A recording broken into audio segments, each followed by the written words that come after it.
plataformas, mas tá em inglês. Se chama Firebrand. Foi um filme feito lá na Inglaterra que conta a história da relação de Catherine Parr e Anne Haskell, né? E tem, vou deixar aí pra vocês, tem as cenas, né, quando Anne Haskell vai pra estaca, onde ela vai ser queimada na fogueira. Eu queria muito ver esse filme, mas infelizmente não tem no Brasil, não foi traduzido para o Brasil, embora o diretor foi brasileiro, mas não foi traduzido para o Brasil, não sei porquê. Mas enfim, e aí, como ela vira evangelista, ela acaba virando uma mulher que ela é conhecida, pelo menos ali no ambiente onde ela está. Muitas pessoas se convertem com o testemunho dela, porque mesmo sob tortura, ela não negava fé. Gente, vindo aqui do futuro pra falar pra vocês que algumas partes do vídeo minha cabeça foi cortada.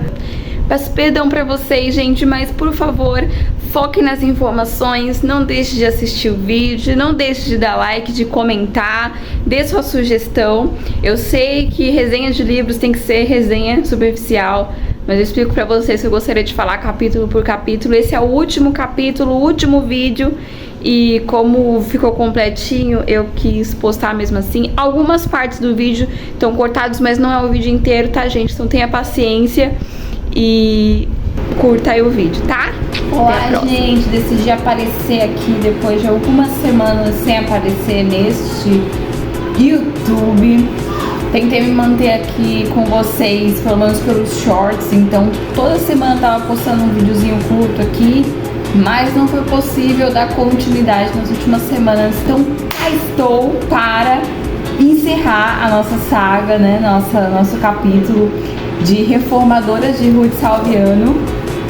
Então, gente, sem mais delongas, vamos pro último capítulo. O último capítulo é muito interessante porque ela fala sobre as histórias das mártires. E se der nesse vídeo ainda, eu falo sobre os escritos das mulheres, tá? Ela, no finalzinho aqui do capítulo, a Ruth coloca os escritos de várias dessas mulheres que a gente falou, vários escritos dessas mulheres que a gente acabou de citar aqui no livro.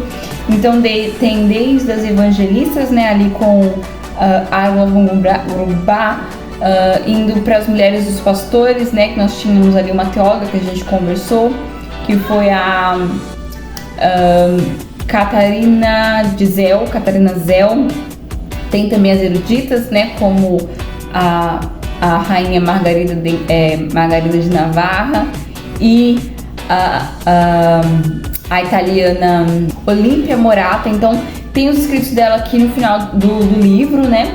Então se der nesse vídeo ainda, eu cito alguns escritos aqui, se não eu faço um outro vídeo, mas eu espero fazer nesse, porque eu já pretendo fazer, tenho planos para os próximos vídeos já. Então vamos lá, gente. Ela fala aqui a história das mártires, mas é interessante que ela começa com a rainha, esposa de Henrique VIII, Catarina Parr. Olha só, capítulo aqui. Catarina Parr, que foi a última esposa do rei Henrique VIII, não foi uma mártir. A gente sabe que o rei Henrique VIII, né, se for estudar a história, ele era um rei bem complicado, né? Ele queria um sucessor para o seu trono, né? Ele queria gerar um filho homem que pudesse ali ser o seu sucessor no trono. Até então ele tinha tido apenas filhas, né? E a sua filha mais velha, Maria Tudor, enfim. Então ele, na desculpa de querer se divorciar, a Igreja Católica não permitia o divórcio dele. Então ele finge ser um protestante, e a gente vai ver aqui através de Catarina Parr que foi apenas como posso dizer, uma desculpa bem da esfarrapada, esse negócio de ser protestante, porque o rei Henrique não era protestante, coisíssima nenhuma.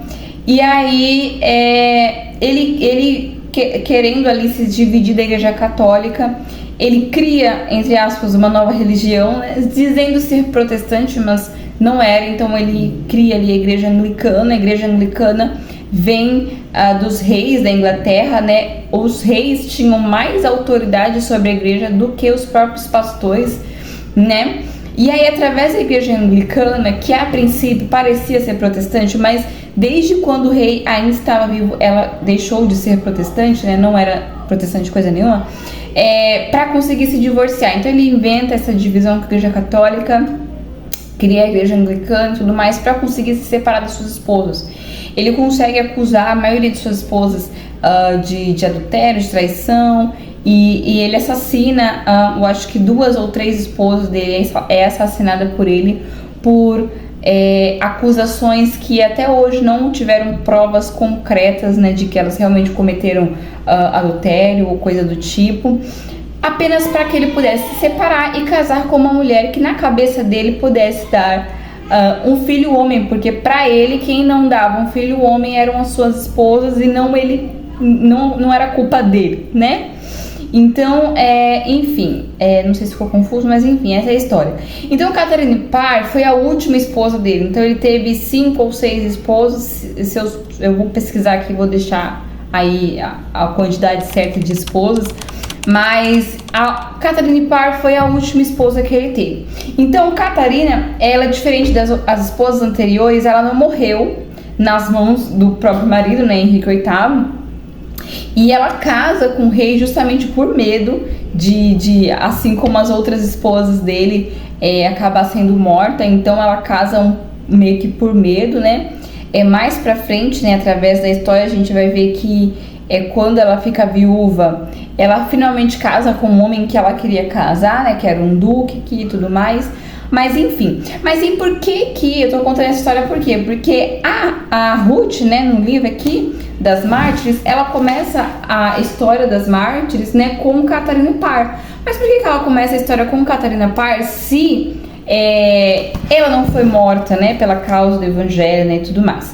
Porque as outras personagens que ela vai citar aqui são mártires, e são mártires através de Catherine Parr, né? Então eu vou explicar um pouco mais no decorrer daqui da história. Então, falando um pouco sobre Catherine Parr, ela era muito mais nova que o rei Henrique VIII. Ela, inclusive, ela adquire esse nome Catarina, né, por causa da segunda esposa do rei, que era Catarina de Aragão, é isso? Não, perdão, por causa da primeira esposa do rei.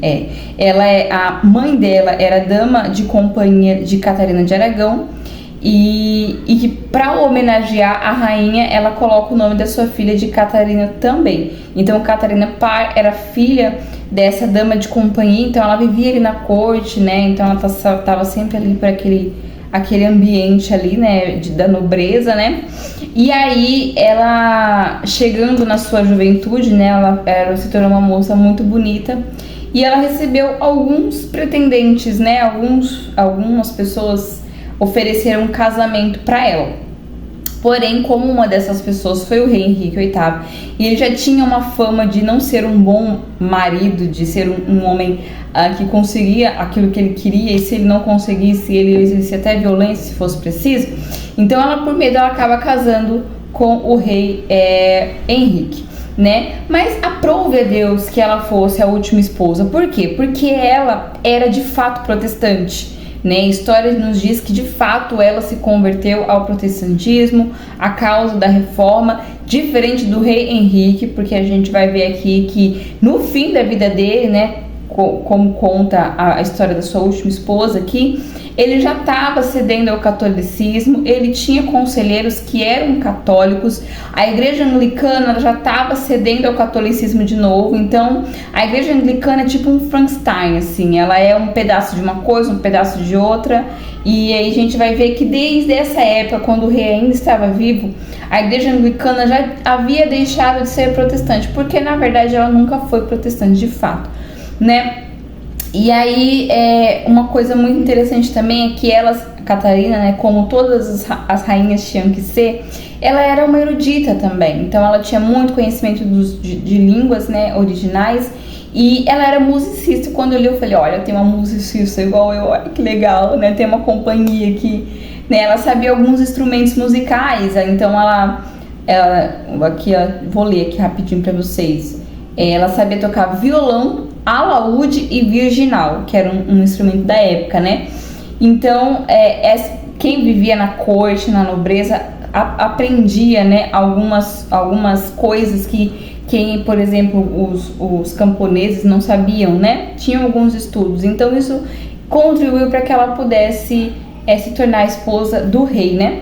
E aprove a Deus também que ela se casasse com o rei, porque ela foi responsável por cuidar dos seus filhos mais novos, né? Que seria o rei, que mais pra frente virou rei, né? Mas seria o menino Eduardo e a menina Elizabeth, que mais pra frente se tornaram reis também, né? Tanto a rainha Elizabeth quanto o rei Eduardo VI, né? Ele virou rei depois. E o fato dela ser protestante fez com que os filhos do rei fossem protestantes também. A gente sabe que a rainha Elizabeth acabou meio que caindo um pouco pro anglicanismo, né? Por essa coisa da questão do rei ser responsável pela religião na Inglaterra. Mas o rei Eduardo VI, o que dá a entender é que ele de fato se converteu. E que mesmo ele tendo tutores, porque quando ele virou rei ele ainda era um menino muito jovem, ele... Mesmo sendo muito jovem, ele de fato havia se convertido por conta dessa educação que ele teve com a sua madrasta, a gente pode dizer até boadrasta, porque ela foi uma mãe tão excepcional para esses meninos, para esses órfãos, né? Que foi a rainha Elizabeth e o rei Eduardo, que o rei Eduardo, quando ela se tornou esposa do rei Henrique, ele chamava ela de mãe, ele realmente reconhecia ela como mãe, porque ela realmente cuidou deles como se fossem seus próprios filhos, né? E a rainha Elizabeth tinha um carinho muito grande, né? No caso aqui, princesa ainda, né? Tinha um carinho muito grande por Catarina, né? Então, Catarina, ela conseguia a simpatia de todos à sua volta, inclusive dos filhos dos próprios filhos do rei, né? Isso foi muito importante para que ela pudesse estabelecer nos próximos reinados, né? A fé protestante, a fé reformada, né? E aí a gente vai ler aqui que quando no finalzinho da sua vida o rei Henrique ele se torna meio aquele cara meio desconfiado, não confiava em ninguém, mais agressivo ainda do que ele deveria ser, né? E aí ela começa a sofrer alguns perigos de vida, né? Então acontece uma coisa interessante, eu vou ler aqui pra vocês. Seu casamento com o rei também lhe proporcionou um contato mais frequente e direto com os reformadores Thomas Cranmer e Hal Lightmer, não sei se é assim que fala. Isso aumentou o seu entusiasmo pelo movimento. E aí, através dela, surge o Salão Protestante. E o que era o Salão Protestante? O Salão Protestante era uma forma de manter a fé reformada viva na Inglaterra quando o rei Henrique já estava voltando ao catolicismo. E aqui na página 153 diz assim: Catherine Parr foi o centro do que poderá chamar-se Salão Protestante. Precedendo o impacto total da reforma na Inglaterra, promoveu uma publicação de obras sacras e a promoção de pessoas cultas. Seu projeto mais ambicioso foi a supervisão da tradução das paráfrases do Novo Testamento de Erasmo, que se tornaria, na sua edição mais tardia, um veículo da reforma, novamente agressiva durante o reinado do seu enteado, o rei Eduardo VI. Então, através do Salão Protestante, que era um lugar onde as pessoas se encontravam, e ela era muito inteligente, então o rei já estava meio desconfiado de algumas coisas, então ela misturava nesse salão pastores reformados, pastores protestantes, juntos com eruditos, filósofos, né?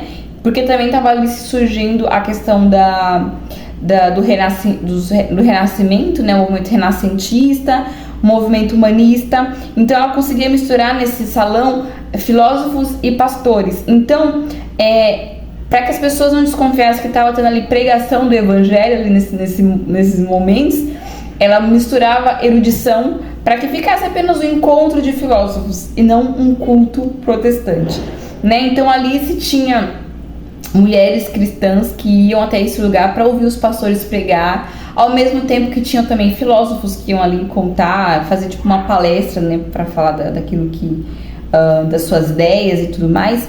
Então ficava meio obscuro, não sabia muito bem o que acontecia nesse salão protestante, né? Mas quem participava desse movimento, né, sabia que ali dentro era pregado o evangelho, né?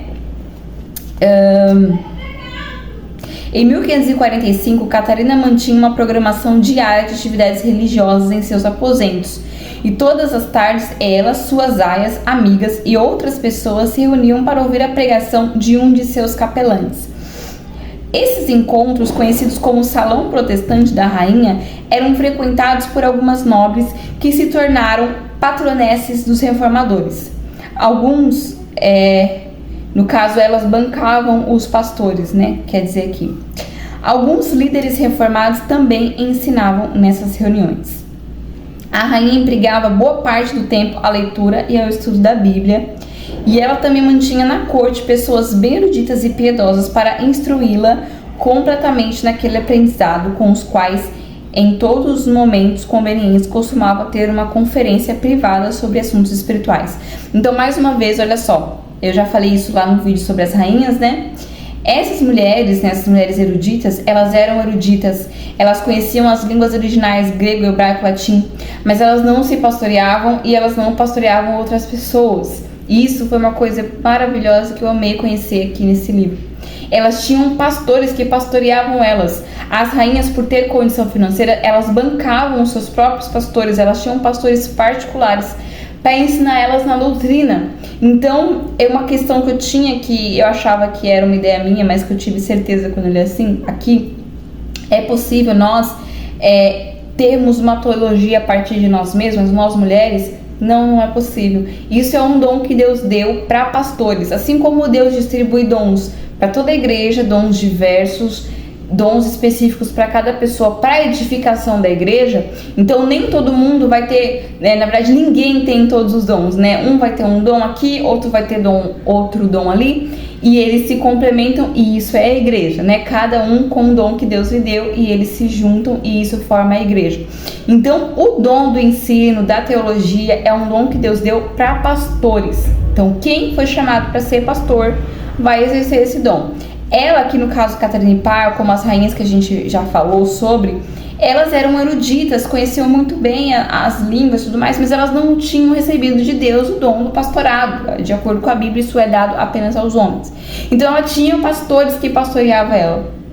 E na falta, né, da questão da reforma, já está meio que se abafando ali por conta do rei e tudo mais, ela fazia questão de manter, né, financeiramente e através do Salão Protestante incentivar a pregação do Evangelho. Ela, sabendo a palavra de Deus, poderia pregar o Evangelho? Se ela quisesse, sim, mas ela sabia quem ela era, ela sabia o lugar que Deus tinha para ela. E assim como qualquer mulher piedosa que entende a Bíblia de forma sincera, ela vai saber que ela precisa se submeter a uma autoridade estabelecida por Deus, né? E foi o que aconteceu aqui, né? Então ela tinha pastores que pastoreavam ela. Então, enfim, a rainha Catarina, ela manteve, né, ali de uma forma muito sutil, a fé reformada na Inglaterra no momento em que o rei Henrique já estava ali meio que se perdendo, né? Que fala na página 152. Em 1543, Henrique VIII removeu a Bíblia das igrejas paroquiais e limitou sua leitura aos membros do clero, aos nobres e aos burgueses. Então estava de novo acontecendo o que tinha acontecido antes da reforma, que é o quê? A Bíblia restrita apenas a líderes. O povo não podia ler a Bíblia. Então o rei Henrique estava fazendo de novo aquilo que a Igreja Católica já tinha feito, né? Que é restringir a leitura bíblica. Nem todo mundo mais estava podendo ler a Bíblia ali, né? E em 1543 ele ainda estava vivo. Assim, o acesso da palavra de Deus foi vetado a pessoas do povo, com a justificativa de que não eram capazes de interpretar. Era a mesma coisa que tinha acontecido com a Igreja Católica. Então a Igreja Anglicana estava virando católica. A Igreja Anglicana já estava se perdendo naquela época. Então imagina como é que ela não deve estar hoje em dia, né? E aí é que fala: quando o rei se ausentou em razão de sua campanha na França, nomeou Catarina como regente geral do reino. E então a influência dela se fez sentir na corte. Mais pra frente diz: o temor dos conservadores desencadeou uma série de conspirações que tinham como objetivo descobrir as atividades consideradas heréticas. Os alvos principais eram Catarina Parr e Thomas Cranmer, os quais os conservadores aqui eram os católicos, pretendiam condenar, fazendo o uso dos 6 artigos. A repreensão, então nessa época aqui, a teologia reformada era considerada herética. Então as pessoas que eram consideradas hereges, de acordo com a Igreja Católica, eram mortas na fogueira ou torturadas, enfim. Então eles queriam pegar Catarina Parr e prender ela também, talvez até matar, né? Por conta dela estar ainda mantendo a fé reformada de forma muito sutil, de forma muito, né, sábia da parte dela, né? Mas ela estava mantendo ainda por conta do salão protestante. A repreensão à doutrina reformada tornou-se cada vez mais feroz na Inglaterra e pôs a rainha em sérios perigos. E eles querendo pegar a Catarina, eles começaram a fazer a cabeça do rei Henrique contra a Catarina e colocaram dúvida no coração dele se ela seria confiável. Então ela acabou ficando doente, né? E o médico dela que cuidou dela avisou: Catarina, fique atenta, porque os conservadores estão querendo uma oportunidade para te prender, eles estão fazendo a cabeça do rei. E aí, com essa alerta que ela recebe do seu médico, ela fica muito mais atenta e um pouco mais atenta aos seus comportamentos, para que isso não despertasse no rei desconfiança e até mesmo prejudicasse, né, a sua segurança. Então aqui no livro fala assim: Catarina foi alertada sobre uma conspiração pelo seu médico e rapidamente ordenou que todas as obras fossem removidas dos seus aposentos. Todos os livros que ela tinha em relação à reforma, ela mandou tirar dos seus aposentos, né? Em seguida, foi até o rei para convencê-lo de que não havia traição. Henrique VIII aproveitou o momento para testar a sua esposa, dizendo-lhe que gostaria que ela lhe esclarecesse algumas dúvidas doutrinárias. Catarina, porém, ciente das intenções do esposo e de seu apetite por adulação, defendeu-se afirmando que o rei era mais sábio e superior do que ela, e abaixo de Deus era uma âncora na qual ela confiava. O argumento não foi suficiente para persuadir Henrique, que em tom irônico disse à rainha que queria ouvi-la, pois ela havia se tornado doutora no assunto. Com calma e habilidade, Catarina recorreu à inferioridade intelectual feminina e, admitindo sua dependência do conhecimento proeminente do esposo, alegou que era impróprio para uma mulher assumir o cargo de instrutora do marido. Com seu discurso lisonjeiro e a ênfase na superioridade do domínio masculino, a rainha conseguiu se livrar da execução. O monarca, com ego afagado, mudou sua fala para um tom dócil, dizendo que continuariam a ser amigos perfeitos novamente, como sempre foram. E então, assim, ela conseguiu fugir da tentativa ali de prender ela, de até matar ela, né? Através de algumas pessoas que protegeram ela. Então, a Ruth começa contando a história de Catarina, porque a partir de Catarina é que tem os mártires, né? E a história de Catarina também foi muito importante para a história dos reis que vieram depois, né? Porque aí ela não morre, né? Ela consegue escapar da morte. E aí você pode pensar: poxa, ela devia ter riscado a cabeça dela, né, em nome de Jesus e tal. Mas ela foi quem cuidou dos próximos reis, daqueles que se assentariam no trono. E graças a ela, eles puderam ter uma fé mais firme em relação ao protestantismo do que o próprio rei aqui, porque o rei já dá pra ver que ele era meio perdido aqui, né?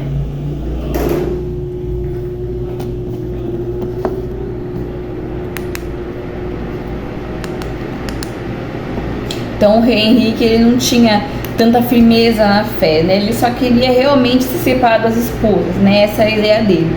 Então, aí a partir daqui a gente tem as mártires, né? Então, o próximo mártir aqui que a Ruth fala é Anne Haskell. Deixa eu ver, Anne Haskell, Jane Grey. Isso, Anne Haskell. E quando eu li a história de Anne, eu fiquei assim fascinada, porque ela foi torturada por mais ou menos 1 ano, porque eles queriam informações para pegar Catarina Parr. Então, os conservadores, que eram os católicos, né, queriam informações sobre o Salão Protestante, porque a Catarina ela conseguiu fazer o Salão Protestante de uma forma tão sutil que não dava para se afirmar que estava tendo pregação do evangelho ali, porque tinha também filósofos, tinha também eruditos ali. Então ela parecia aos olhos de quem de fora, né? Parecia apenas uma reunião de eruditos, onde cada um falava ali o seu ponto de vista, e, enfim, mulheres nobres também participavam. Então eles não sabiam que havia pregação do evangelho ali, mas eles desconfiavam. Então eles queriam algumas pessoas que pudessem denunciar o que estava acontecendo lá dentro e que pudesse assim conseguir provas contra a rainha, né, Catarina. E uma dessas pessoas era Anne. Então Anne pegava o evangelho, né, resumindo assim, bem resumindo a história dela. Tem inclusive um livro dela que seria o Diário de Anne, que está em inglês, não foi traduzido para o português, mas que ela registra ali os seus últimos dias de vida, né, ali a partir do momento que ela foi presa, ela registra ali tudo que ela sofreu, todas as torturas, tudo que aconteceu para ela chegar até aquele ponto. E aí esse livro, esse diário virou livro depois que ela morre, porque um pastor protestante que estava sendo perseguido também na Inglaterra, ele usa a história de Anne para mostrar para o povo, né, da Inglaterra que havia uma perseguição, ainda que meio enrustida, mas havia uma perseguição contra os protestantes, né? Então a história de Anne acontece algo que os católicos temiam, que era o quê? Uma mártir protestante. E a história de Anne contribui para que várias pessoas se convertam, né? Então, através dela, da morte dela, porque a Bíblia fala, né, que o sangue dos mártires é semente, né? Não sei se é a Bíblia que fala, se for um versículo eu vou botar aqui, porque eu já vi isso, não sei se foi na Bíblia ou se foi algum livro que eu li, mas o sangue dos mártires é semente. Então, foi o que aconteceu com a história de Anne. Quando ela morre, ela foi torturada até a morte, mas depois que ela morre, o testemunho dela, a história dela, o livro que foi divulgado por toda a Inglaterra através desse pastor que divulga, né, o livro dela, acaba virando testemunho para que outras pessoas se convertam também, né? Então eles capturam Anne. Anne Haskell era uma mulher da nobreza, então já começa aí, né, porque ela não poderia ser presa, né? Poderia ser presa justamente porque ela fazia parte da nobreza. Mas enfim, ela tinha um casamento, né? Ela era casada, mas como ela aderiu às ideias da reforma, né? O marido dela começa a perseguir ela, começa a maltratar ela e obriga ela a rejeitar as ideias da reforma, mas ela havia se convertido de verdade, então ela não aceita abandonar a fé. Com isso, ele expulsa ela de casa e não deixa ela levar os filhos, né? Então ela é expulsa de casa e é privada de cuidar dos próprios filhos. Por causa disso, porque ela virou uma evangelista, né? Quando ela sai da casa do seu marido, ela acaba virando uma evangelista, porque ela, ao mesmo tempo que ela se vê privada de cuidar dos filhos, ela se vê livre de um casamento que oprimia ela. Então isso dá oportunidade para que ela se sinta livre para pregar o evangelho, né? Então, como ela foi privada de cuidar dos filhos dela, os católicos, né, usam essa história para falar que ela era uma péssima mãe, uma péssima mulher, que ela abandonou os filhos, enfim, eles acabam com a reputação dela. Mas depois que ela morre, graças a esse pastor que divulga, né, o diário dela, ela tem a reputação, né, a sua dignidade recuperada. Esse pastor faz questão de divulgar o amor que ela tinha por Jesus Cristo, que ela de fato era uma mulher piedosa, que ela de fato foi privada de cuidar dos filhos, ela não abandonou os filhos como os católicos estavam dizendo, enfim. Então ela vira uma evangelista e inclusive tem um filme, gente, eu queria muito assistir, mas tá em inglês, eu fiquei tão triste, mas eu tentei de todas as formas, mas tá em inglês. Se chama Firebrand. Foi um filme feito lá na Inglaterra que conta a história da relação de Catherine Parr e Anne Haskell, né? E tem, vou deixar aí pra vocês, tem as cenas, né, quando Anne Haskell vai pra estaca, onde ela vai ser queimada na fogueira. Eu queria muito ver esse filme, mas infelizmente não tem no Brasil, não foi traduzido para o Brasil, embora o diretor foi brasileiro, mas não foi traduzido para o Brasil, não sei porquê. Mas enfim. E aí, como ela vira evangelista, ela acaba virando uma mulher que ela é conhecida, pelo menos ali no ambiente onde ela está. Então, era uma presa fácil para os católicos, né? Então, ela acaba sendo capturada. E quando ela é capturada, eles querem informação sobre Catharine Parr. Então eles não poderiam matar ela de cara, primeiramente porque ela é da nobreza. Gente da nobreza não poderia ser nem torturado, nem ser morto, né? Mas enfim, eles burlam a lei porque eles queriam informações. Mas ainda ela não poderia ser morta porque eles queriam informações. Então eles torturam ela para conseguir informações. Então havia um instrumento de tortura na época que eles prendiam os membros e eles esticavam os membros o máximo que podia para conseguir informações. Algumas pessoas que eram torturadas nesse instrumento perdiam os membros, eles eram mutilados de tanto que eles esticavam, né? No caso de Anne, não foi isso que aconteceu. Ela ficou com seus membros, mas ela teve seus ossos quebrados. Então, nessas sessões de tortura, né, que ela tinha, além de muita dor, né, que ela sofria, quando ela foi finalmente condenada à morte, ela não conseguia andar, porque ela estava com os membros quebrados. Então, ela precisou ser carregada numa cadeira até a estaca que ela seria morta. E uma coisa muito linda que Ruth conta aqui é que tanto no momento que ela estava sendo torturada quanto no momento que ela foi morta, ela não deixou de pregar o evangelho. Por isso que muitas pessoas se converteram através do testemunho dela. Eu queria muito ler o diário dela, tá em inglês, não dá, mas muitas pessoas se convertem com o testemunho dela, porque mesmo sob tortura ela não negava fé. Então fazia as pessoas pensar: o que será que faz com que essa mulher não negue a fé? Por que ela não abandona a fé? Por que ela não deixa? Ela está sendo torturada, ela foi privada de cuidar dos seus próprios filhos. Por que ela não abandona essa fé? E mesmo sob tortura, ela de fato havia experimentado a doçura do evangelho. Tô ficando até emocionada. Ela de fato experimentou as alegrias de Cristo. Então ela testemunha. E o interessante é que Ruth fala aqui que as pessoas que participavam da tortura dela, os soldados, né, eles eram evangelizados. Enquanto eles estavam ali torturando ela, eles eram evangelizados. Então tem uma parte aqui: para a ira de seus examinadores, aqueles que estavam torturando, buscando informações sobre Catarina, ele não só demonstrou muito conhecimento bíblico, mas ainda acrescentou notas de qualidade ao texto da declaração de fé que foi obrigada a assinar.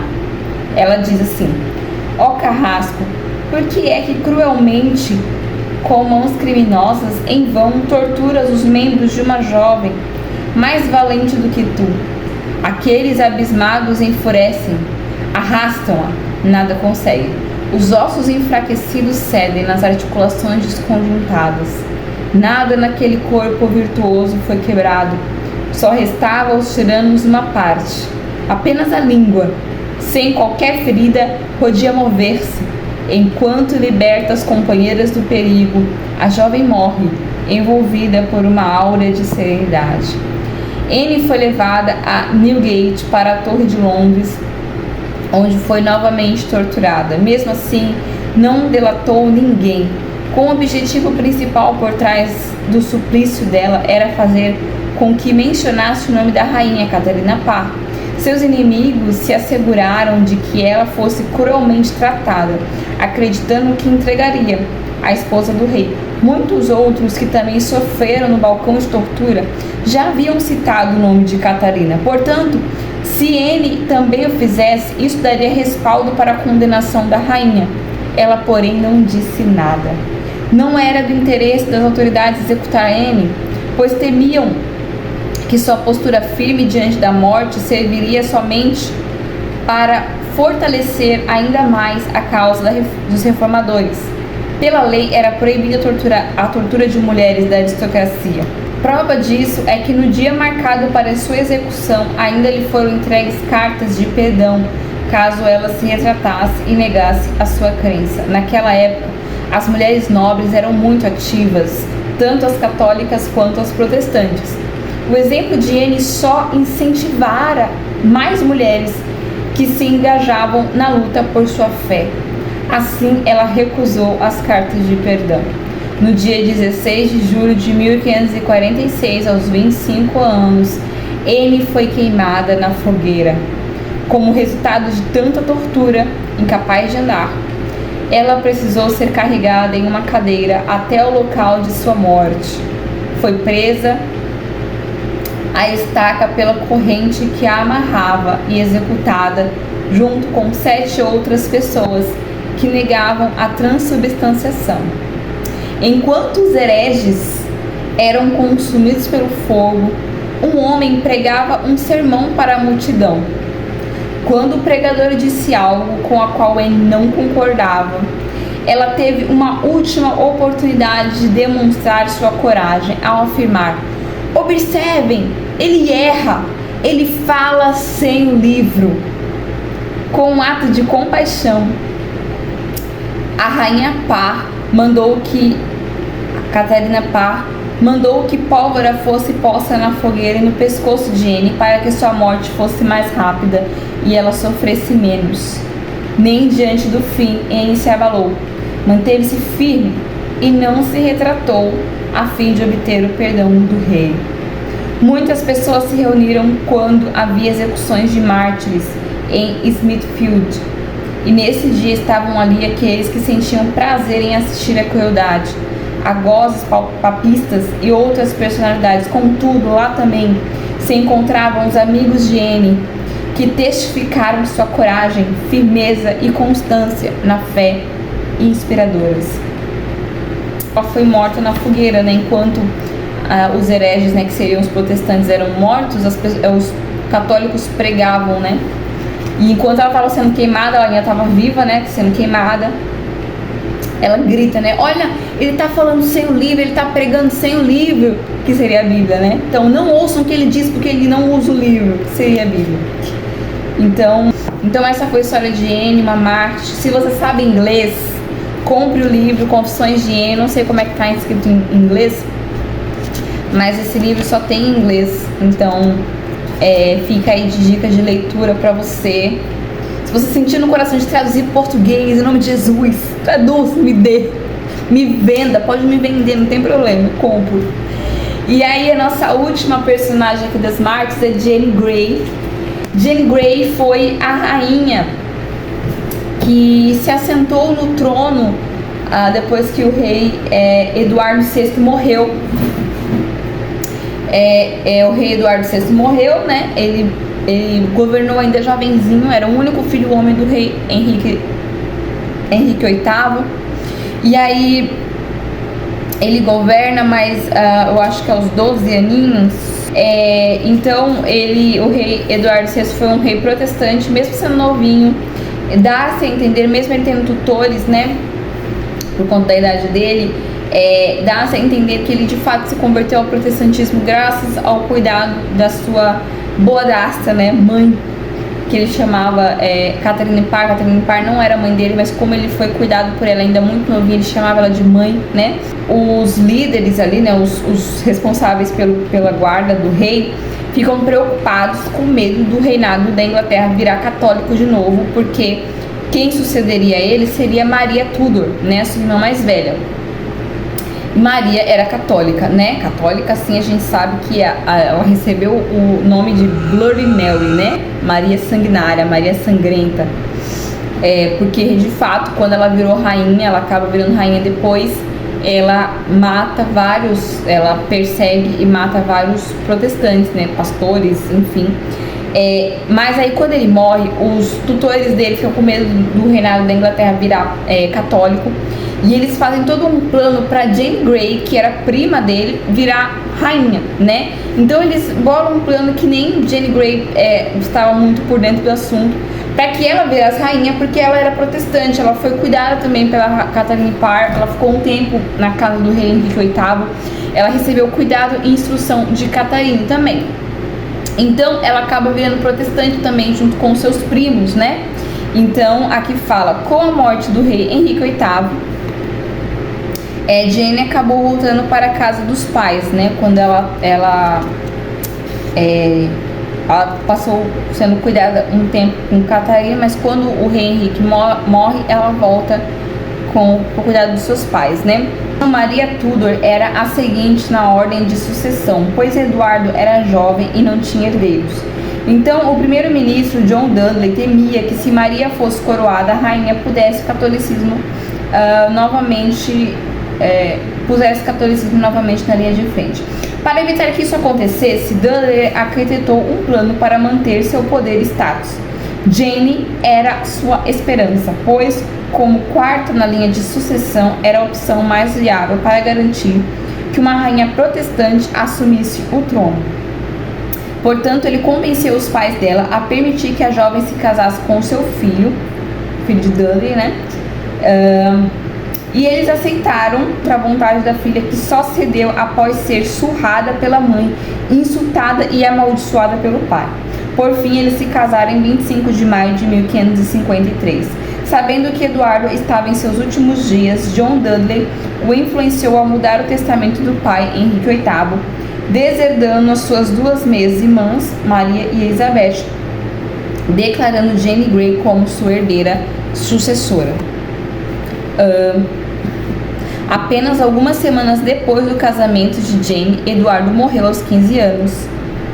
Jane ficou sabendo da morte de seu primo somente 3 dias depois, quando foi chamada à casa do primeiro-ministro. Ao chegar ali, pouco a pouco, a jovem, que já estava muito comovida pelo falecimento do seu primo Eduardo, ficou ainda mais chocada ao saber que fora proclamada rainha. Então foi todo um plano que nem ela mesma sabia. Então ela não tinha sede de poder, ela não tinha nenhuma vontade de virar rainha, ela não sabia que ela fazia parte de um plano. Até mesmo o casamento dela foi parte de um plano. E aí, depois da morte de seu primo, ela vira rainha sem muito saber porquê. Seus pais exigiram que Jane concordasse e, diante da pressão, ela se ajoelhou em oração e afirmou que aceitaria a posição, já que era legítima e que contava com a graça de Deus para governar, para sua glória e serviço para benefício do seu reino. O reinado de Jane durou apenas 10 dias, de 9 a 19 de julho de 1553. Nesse período, ela participou de poucos compromissos e assinou alguns documentos. Seu marido lhe permitiu que o fizesse rei, no intuito de garantir aos pais a posição política que desejavam, mas ela recusou o pedido. A princesa Maria, ao saber da coroação de sua prima, enviou um dos seus homens para ordenar que Dudley lhe proclamasse por toda a Inglaterra que ela era a nova rainha. Ele se recusou e reafirmou o direito de Jane à coroa inglesa e obrigou Maria a lutar por ela. E foi o que aconteceu. Maria reuniu alguns políticos, algumas pessoas que estavam do lado dela, ela conseguiu convencer algumas pessoas que aquilo era uma injustiça que tinham cometido contra ela, já que ela era mulher, a filha mais velha do rei Henrique VIII, ela tinha por direito acesso ao trono, né? As filhas do rei estavam vivas, tanto ela quanto a rainha Elizabeth. Então foi um plano injusto ali, né? E ela acaba realmente conseguindo a força o seu reinado de volta, né? E ela manda prender a sua prima, né, na prisão, e assim ela toma força o reinado da Inglaterra, né? Então Maria Tudor acaba passando a se tornar a rainha da Inglaterra.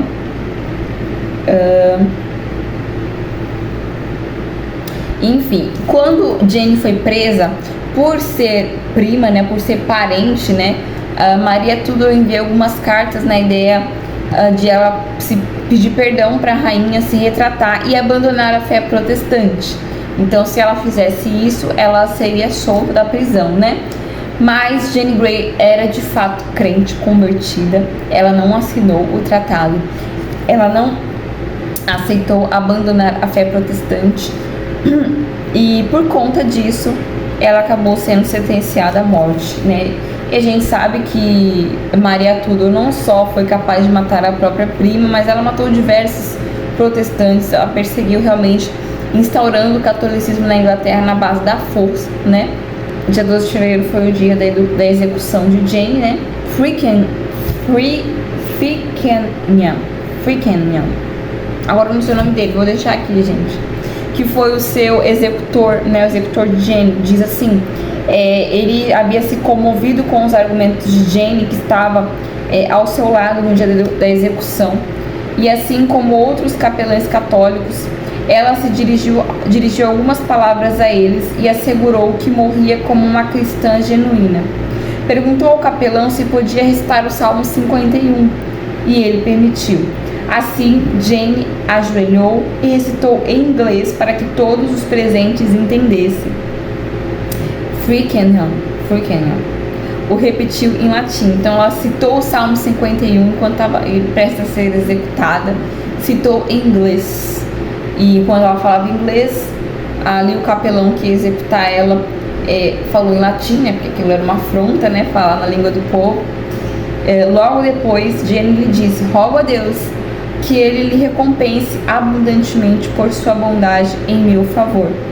Sem palavras para responder, Freakenham começou a chorar. Percebendo sua angústia, ela lhe deu um beijo no rosto e segurou sua mão.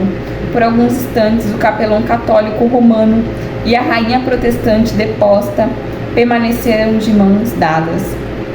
Através desse momento em que ela estava recitando o Salmo 51, esse capelão se sente talvez culpado, talvez se arrepende, não sabemos, e ele começa a chorar, né? E ele ia ser responsável pela execução dela, porque ele percebeu que estava cometendo injustiça contra ela, né? O momento de sua execução foi tão comovente que até o carrasco lhe pediu perdão. Ajoelhada e de olhos vendados, Jane não conseguia achar o cepo. Aflita com a situação, indagava, com voz fraca, onde devia se posicionar. Depois de alguns instantes de tensão, John Bridges, o barão de Shanks, que era o tenente da Torre de Londres, responsável pelos prisioneiros, ajudou a colocar o pescoço sobre o tronco de execução. Jane Grey gritou suas últimas palavras com voz nítida: Senhor, em tuas mãos entrego o meu espírito. E foi executada logo em seguida. Ela tinha apenas 16 anos. Mesmo tão jovem, buscou servir a Deus de todo o coração. E ela é a capa do livro. Uma moça vendada, prestes a ser executada. E essa é a história da nossa Marte, da nossa última Marte, última personagem do livro, da Ruth, que eu amei conhecer. Eu vou ficar devendo para vocês apenas os escritos delas aqui no final do livro. Eu já citei alguns no decorrer dos vídeos, né? Porque eu falei ali sobre as rainhas, eu citei um pouco sobre Margarida de Navarra, falei sobre as evangelistas, citei um pouco de Árgula von Urbach e Maria Dentieri, falei sobre as esposas dos pastores, né, que tinha uma teóloga que era Catarina Schutz, ou Catarina Zell, né, seu nome de casado. Citei ali um pouco também do escrito dela. Então, se você quer saber um pouco mais, compra o livro, leia o livro. É maravilhoso o livro da Ruth. Então aqui no final tem os escritos, as cartas, os livros que ela escreveram, né? Tem um dos 700 contos que Margarida de Navarra escreveu, né? O Heptameron, né? Tem um conto que a Ruth cita aqui, que é até um pouco forte, né? Que fala da imoralidade ali é uma novela, né? Que ela escreve e que ela fala que é apenas um conto, mas muitos dizem que é baseado em fatos reais, que ela conta um pouco da imoralidade que acontecia ali na corte católica, né? Enfim, e aqui nós encerramos a nossa série, né? Acabou virando uma série, né? A Reformadora de Ruth Salviano. Eu precisava falar capítulo por capítulo, porque eu amei conhecer essas mulheres. Se você, assim como eu, se emocionou com a história das mártires, né? Essas histórias nos motivam, nos acende um fogo mesmo no nosso coração, nos dá coragem, porque a gente vê irmãs em Cristo que morreram pela fé. E o que nós temos feito, né? Se as pessoas falarem da gente, se as pessoas nos odiarem, aqui no Brasil, né, principalmente, o máximo que vai acontecer é que as pessoas não vão gostar da gente, ok? Mas elas morreram pela causa do Evangelho. Elas foram torturadas, né, como o caso de Enesco, por um ano inteiro pela causa do Evangelho, né? E que se nós não fomos torturados pela causa do evangelho, que no mínimo a gente tenha coragem para defender a fé, e se formos odiados, amém, né? O Senhor é o nosso juiz, mas tenhamos coragem para defender aquilo que cremos, né? E então aqui encerramos a nossa série de reformadoras, mulheres que contribuíram para a Reforma Protestante. Tem alguns planos para os próximos vídeos e eu vou conversar com você no próximo vídeo. Então, um beijo e eu te espero na semana que vem.